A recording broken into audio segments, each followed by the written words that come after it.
Assalamualaikum warahmatullahi wabarakatuh. Saya Ita Amalia Maulida, NIM 1920210030 dari Prodi Hukum Ekonomi Syariah semester 5. Di sini saya akan mempresentasikan makalah saya yang berjudul Permasalahan dalam Arbitrase Internasional. Disusun guna memenuhi tugas mata kuliah Arbitrase Syariah, dosen pengampu Dr. Muhammad Sohibul Itmam MH. Langsung saja, di sini ada 3 rumusan. Yang pertama, apa pengertian arbitrase internasional? Yang kedua, apa saja permasalahan dalam arbitrase internasional? Yang ketiga, apa saja manfaat arbitrase internasional dibandingkan litigasi? Yang pertama, pengertian arbitrase internasional. Pada umumnya, dapat diterima bahwa arbitrase disebut internasional kalau kewarganegaraan pihak-pihak berbeda atau domisili tempat tinggal nyata. Di samping ada perbedaan pendapat, apakah arbitrase juga disebut internasional apabila persetujuan yang menjadi sumber perkara mempunyai titik taut lebih dari satu negara, misalnya arbitrase antara pihak-pihak yang mempunyai kewarganegaraan sama dengan mengenai sengketa pengakuan yang melampaui pembatasan. Beberapa undang-undang arbitrase luar negeri membuat perbedaan antara arbitrase nasional dan internasional. Model law memberikan definisi yang luas tentang arbitrase internasional. 1. Undang-undang ini digunakan untuk arbitrase perdagangan internasional yang tunduk pada persetujuan yang berlaku antara negara ini dan negara-negara lain. Yang kedua, arbitrase disebut internasional apabila pihak-pihak dari persetujuan arbitrase pada saat pembuatan persetujuan tempat usaha mereka ada di negara-negara yang berbeda, atau salah satu dari tempat tersebut terletak di luar negeri di mana pihak-pihak mempunyai tempat usaha. Yang ketiga, tujuan usaha dari pasal ini 1. Apabila pihak-pihak mempunyai lebih dari satu tempat usaha tersebut adalah yang mempunyai hubungan terdekat dan persetujuan arbitrase. Yang kedua, apabila pihak-pihak tidak mempunyai tempat usaha, maka ditunjukkan tempat tinggal yang nyata. Yang keempat, undang-undang ini tidak boleh mempunyai akibat pada undang-undang maupun di negara ini, karena sengketa-sengketa tersebut tidak boleh diajukan ke arbitrase dan boleh diajukan ke arbitrase hanya apabila sesuai dengan persyaratan-persyaratan lain daripada yang ditentukan dalam undang-undang ini. Permasalahan dalam arbitrase internasional.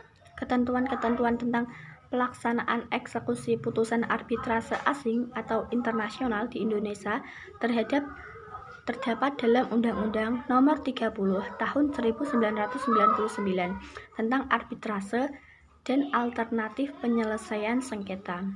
Aturannya terdapat dalam bab 6 pasal 65 sampai dengan pasal 69.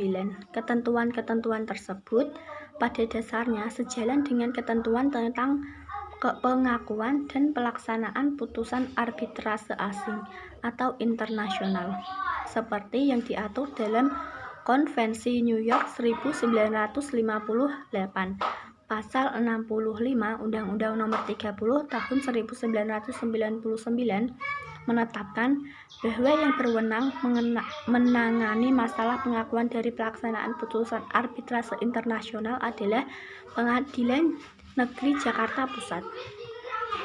Pasal 66 mengatur hal-hal sebagai berikut. Putusan arbitrase internasional hanya diakui serta dapat dilaksanakan di wilayah Republik Indonesia apabila memenuhi persyaratan sebagai berikut. A. Putusan arbitrase internasional dijatuhkan oleh arbiter atau majelis arbitrase di suatu negara yang dengan negara Indonesia terikat pada perjanjian, baik secara bilateral maupun multilateral, mengenai pengakuan dan pelaksanaan putusan arbitrase internasional. B. Putusan arbitrase internasional sebagaimana dimaksud dalam huruf A terbatas pada putusan yang merupakan ketentuan hukum perdagangan. Putusan arbitrase internasional sebagaimana dimaksud dalam huruf A hanya dapat dilaksanakan di Indonesia, terbatas pada putusan yang tidak bertentangan dengan ketertiban umum.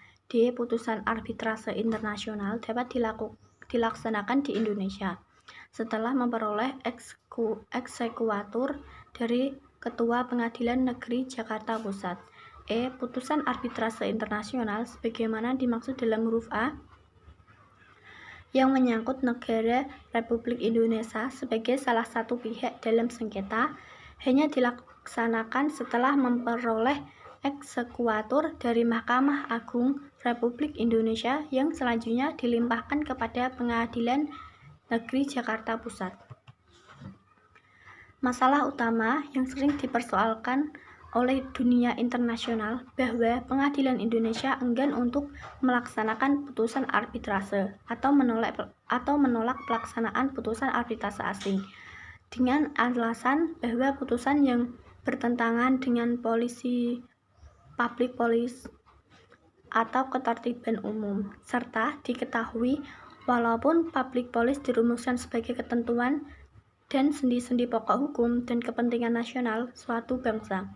Dalam hal ini, Indonesia, namun penerapan kriteria tersebut secara konkret tidak selalu jelas, sehingga keadaan demikian dilihat oleh dunia internasional sebagai suatu ketidakpastian hukum.